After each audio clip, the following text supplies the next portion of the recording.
எல்லாரும் கொஞ்சம் அமைதியா இருந்து கேளுப்பா. கல் தோன்றி மண் தோன்றா காலத்தை வாளோடு முன் தோன்றிய மூத்த குடி நம் தமிழ் குடியாம் தமிழ் தேசிய ஃபார்வர்ட் பிளாக் கட்சியினுடைய கொடியேற்று நிகழ்வு கொடைக்கானல் நகரத்திலே சத்தியாகரையிலே மேல்மருவத்தூர் ஒன்றியத்திலே சீரோடும் சிறப்போடும் திரு தமிழ் தேசிய ஃபார்வர்ட் பிளாக் கட்சியினுடைய பொதுச் செயலாளர் மலைக்கோட்டையின் மைந்தன் இளைஞர்களின் எழுச்சி நாயகன் மதிப்பிற்குரிய பாசத்துக்குரிய அன்பு அண்ணன் திரு பதிலை செல்வம் அவர்கள் கொடியேற்றி மிக சிறப்பான நமது மக்களுடைய வாழ்வாதாரத்தை புரிந்து கொண்டு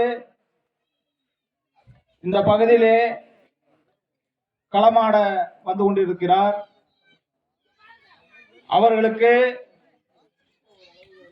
இந்த ஊர் மக்கள் அனைவருமே சிறப்பாக வரவேற்பு கொடுத்து மிக சிறப்பான முறையிலே விழா நடைபெறுவதற்கு காரணமாக இருந்த இந்த ஊர் பொதுமக்களுக்கு தமிழ் தேசிய ஃபார்வர்ட் பிளாக் கட்சியின் சார்பாக மனமார்ந்த நன்றியையும் வாழ்த்துக்களையும் தெரிவித்துக் கொண்டு, அதாவது தமிழ் தேசிய ஃபார்வர்ட் பிளாக் கட்சி அப்படிங்கிறது இந்த பகுதியில முதலாக இந்த ஊர்ல தொடங்கப்பட்டு உள்ளது. இந்த தமிழ் தேசிய ஃபார்வர்ட் பிளாக் அப்படிங்கிறது என்ன அப்படிங்கிறது நம்ம மக்கள் நல்லா புரிந்து கொள்ளணும்.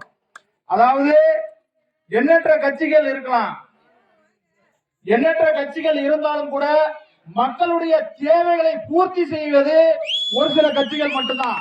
அது நமது தமிழ் தேசிய ஃபார்வர்ட் பிளாக் கட்சி என்பதை இந்த நேரத்தில் சொல்லிக்கொள்ள பெருமைப்படுகிறேன்.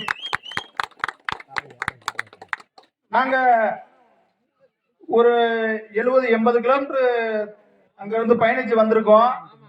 ஆனா இந்த பகுதியில வரப்ப சரியான சாலை வசதிகள் இல்லாம மிகப்பெரிய கஷ்டத்தை நம்ம அனுபவிச்சோம். ஆனா இந்த மக்கள் எவ்வளவு காலமா இந்த கஷ்டத்தை அனுபவிச்சுக்கிட்டு இருக்கீங்க அப்படிங்கிறது தெரியல.